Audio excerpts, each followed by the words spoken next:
Personne suivante. Bonjour, Bonjour. je m'appelle Julian Nasseri, j'ai 25 ans et je passe des essais pour la mentale. Vous connaissez votre texte? Ouais. Ok. Alors, pas de circonstances atténuantes, pire que des magistrats? Non, inverse pas les rôles. On n'a jamais enlevé la vie à un lascar qui méritait pas, nous. Jamais. Tu casses pas les personne t'emmerde. Tu fais chier, on te pète les reins. Tu trahis, t'es mort. C'est la mentale. La série, c'est pas le C'est la fils seule loi. Et tous les voyous la connaissent. Samy Nasseri? de Nasseri dans le cinéma français, c'est pas un peu trop là? Ouais, c'est vrai, t'as raison. Puis en plus, ils sont incontrôlables, les mecs.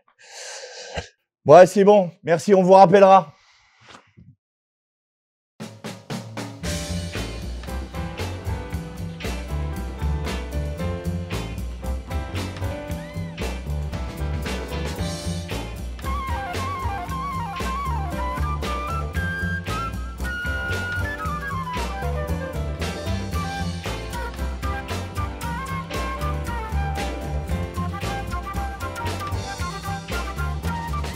Bienvenue sur le plateau nomade du Nadia Lazouni Show. C'est dans ce cinéma-théâtre que l'on s'est installé pour accueillir une grande figure du cinéma français. Il est venu accompagné de son fils. Bonjour Samy Nasseri. Bonjour Nadia. Et bonjour Juliane. Bonjour Nadia, enchanté. Enchantée également, ravie de faire ta rencontre. Moi aussi Nadia. Mais c'est une première d'ailleurs qu'on voit le père et le fils réunis sur un plateau. Ils ont choisi le mien. Moi je suis ravie et même honorée que vous m'offriez cette interview exclusive. Parce que t'es la meilleure. Il est adorable, Samy. Mais Samy, la dernière fois que nous, on s'est vus, en tout cas, on s'est longuement parlé, c'était dans un taxi, direction l'aéroport. Je conduisais et tu t'es envolé pour Los Angeles, pour les studios de cinéma. Est-ce que tu peux maintenant nous parler un petit peu de cette aventure américaine? Oui, maintenant c'est fait. C'est fait. Dans la boîte. Il n'y a plus la haine maintenant. Il n'y a plus la haine. Eh bien, écoute, j'ai fini un film américain avec Andy Garcia, Serinda Swan, Gary Dourdan qui joue dans les Experts à Miami. Je campe pour la première fois de ma vie un chef du terrorisme. Voilà. On a tourné ça au Maroc et eux, ils ont tourné un petit peu à New York. Voilà, c'était une super expérience et donc c'est dans la boîte, on est en montage. Je dois repartir à Los Angeles faire la post-synchro. Et je dois finir également un autre film américain qui s'appelle Cash Collector.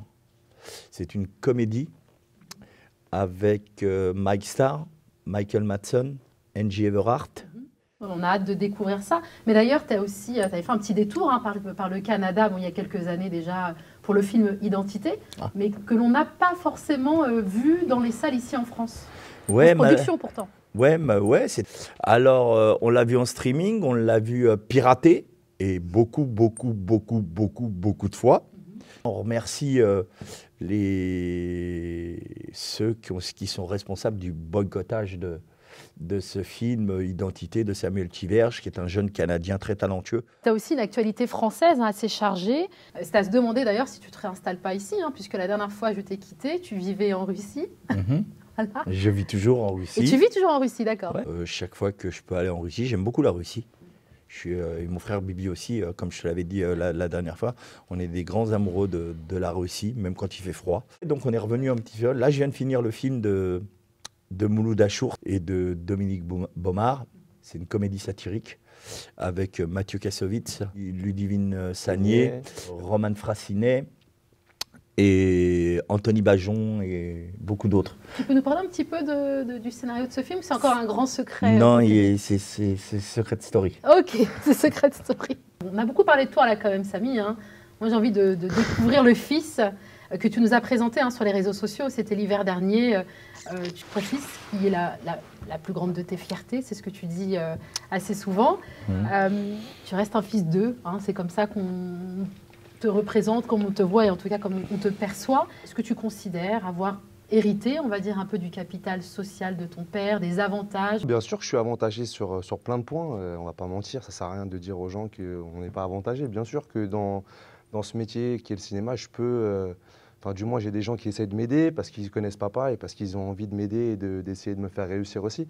Après, c'est à double tranchant. Il y en a qui aiment papa et du coup, ils vont vouloir m'aider. Et puis, il y en a qui n'aiment pas papa et qui ne vont pas vouloir me rencontrer. Tu as baigné d'ailleurs depuis tout petit sur les plateaux de tournage.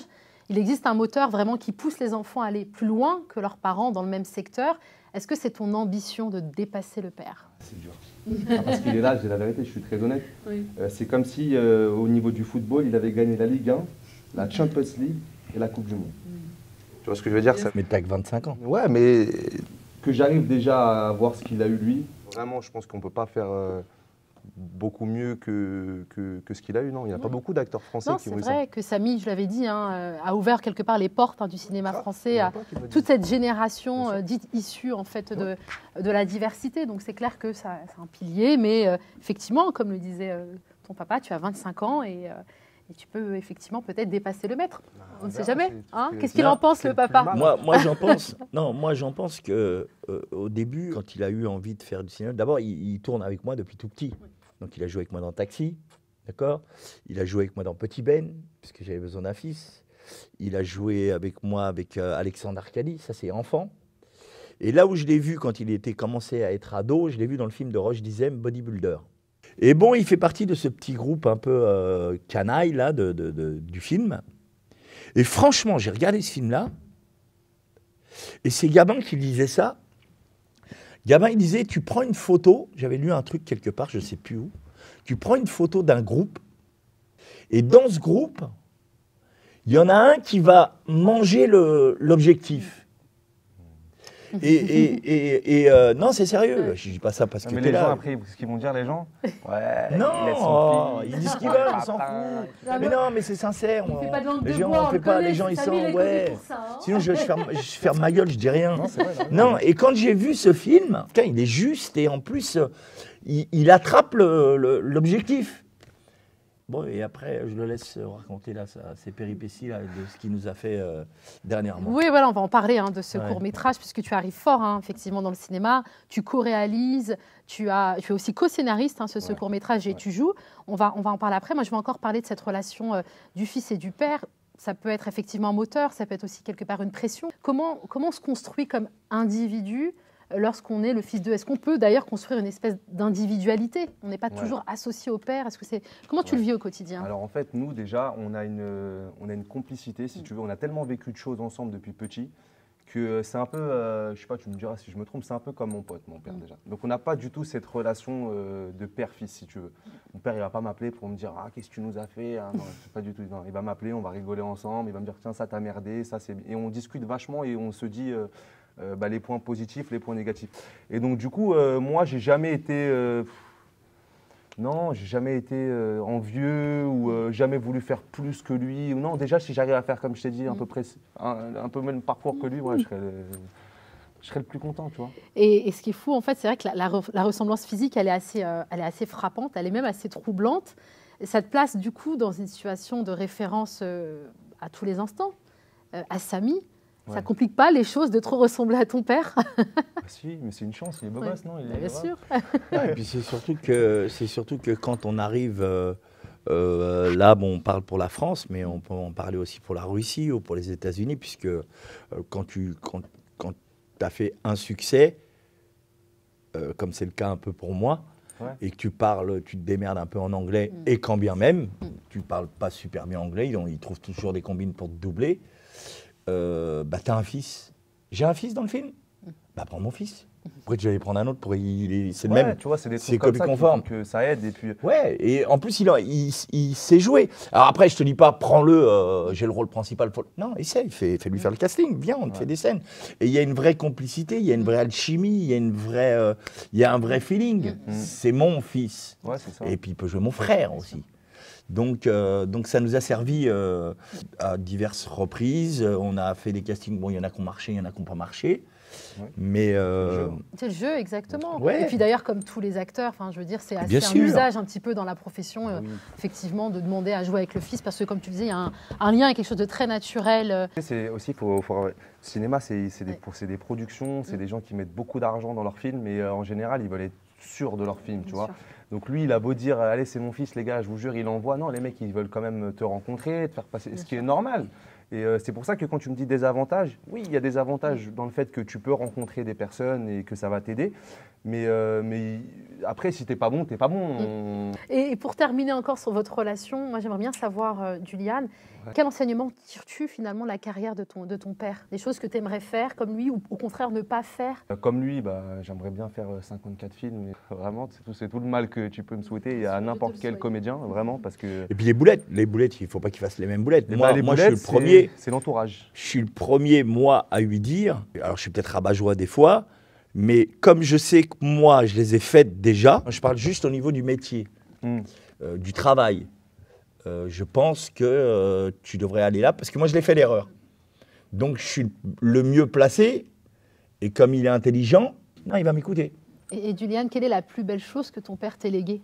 Son nom, franchement, son nom. Et parce qu'il n'y en a pas beaucoup, encore une fois, même des acteurs, j'allais dire acteurs maghrébins, mais des acteurs. Parce que souvent, les gens, ils ont l'air de l'oublier, si tu veux. Et ça me met les boules, vraiment, Nadia, parce que il n'y en a pas beaucoup, putain, des mecs qui ont fait 50 films. Mais c'est grâce à ces gens-là qu'aujourd'hui, tu as des Reda Kateb, tu as des Tahar Rahim, tu vois ce que je veux dire, tu as des Fari, parce qu'il y a Omar Sy aussi. Bah, c'est grâce à tous ces gens-là qu'aujourd'hui, bah, ça a changé dans le cinéma. C'est vrai qu'on doit le reconnaître. Ouais. On va parler maintenant de ton court-métrage Sans issue. Ouais. Je le répète, tu l'as co-réalisé, tu l'as co-écrit et tu joues dans ce film. Ouais. On y voit deux situations. On retrouve deux frères qui évoluent dans un quartier populaire et l'un d'entre eux se retrouve confronté à une situation sans issue et tout ça sur fond de trafic de drogue. Comment t'es venue l'idée de raconter cette histoire? Alors en fait, si tu veux, j'ai fait 2-3 castings. J'en ai pas fait beaucoup cette année. Pour être honnête avec toi, j'ai dit ça suffit vraiment. J'en ai marre de ne pas avoir de casting, de me dire putain, il y en a, ils tournent, toi t'essayes, mais c'est dur. Alors attention, c'est pour tout le monde pareil. Hein. Le jour où on te donne ta chance, bah, faut la saisir et te battre, mais c'est dur, c'est un métier qui est dur. Et donc du coup, je me suis dit, bah, pourquoi pas essayer de faire toi-même ton propre petit, alors pas un long métrage, mais ton propre film avec tes moyens, tes amis, tes fréquentations, ton père qui m'a grave aidé sur ce film, parce que sans lui, on n'aurait rien pu faire, parce que c'est ses amis qui nous ont prêté la plupart du matériel, etc. Donc c'est un film familial et ça m'a donné envie, ouais, comme je t'ai dit, d'essayer de montrer qu'on pouvait réussir à faire un film nous-mêmes, tu vois, sans forcément attendre qu'on vienne te chercher pour te donner un rôle. Comment s'est passé le tournage? Qu'est-ce que tu as aimé le plus faire en fait finalement dans ce court-métrage? C'est de tourner en famille, franchement. Ouais. On y voit ton père, Ouais. pas seulement, on y voit aussi ton cousin. Ouais. Donc Caméraman, mon petit cousin aussi qui tourne dedans, bien sûr. On y voit ma chérie aussi qui tourne dedans. Non, c'est un film familial. Il y a Adèle Chérif qui nous a fait Adèle, un beau cadeau. C'est vraiment, il nous a fait ce qu'on appelle une passe, tu vois. C'est un mec qui tourne beaucoup et il est venu, il nous a aidés gratuitement, il nous a aidés comme ça. Donc Il a un jeu. on connaît le talent de Adèle, mais il nous a fait une vraie belle scène. Une vraie belle scène. Et puis moi j'ai vu le court-métrage et même toi Juliane, on découvre vraiment ton talent d'acteur. C'est assez épatant, il y a l'émotion, tu joues en plus de ça des états qui sont aussi très différents. Donc c'est quand même une prestation, moi je trouve personnellement très très remarquable. Merci, et ce sera au public d'en juger. Ouais, grave, Quand est-ce qu'on pourra découvrir ce film? On fera une grosse avant-première au mois d'octobre. Et comment s'est passé le tournage? Comment c'est de retourner avec papa? Enfin, déjà petit enfant, il te traînait sur les plateaux. C'est pas compliqué de jouer avec papa? Il n'est pas trop exigeant, pas trop regardant? Non, franchement non, il est dur parce que il a fait du cinéma toute sa vie, donc forcément il va avoir un œil plus critique qu'une autre personne. Et il va avoir l'honnêteté justement de te dire là frère, t'es faux, stop, et recommence. Il n'a pas rigolé, il nous a fait 5 jours de tournage pour un court-métrage et le premier. Donc on a quand même, il faut remercier les gens de Viploge, il faut remercier Marathie, Loca Image, Marathie les armes, les habits de policiers, bon bien évidemment qui seront cités au générique, mais j'en profite là. Et alors pour terminer sur le court-métrage, je ne vais pas trop en dire, on va laisser la surprise au public. Il y a un des personnages qui est touché par une pathologie, c'est celui d'ailleurs que tu incarnes.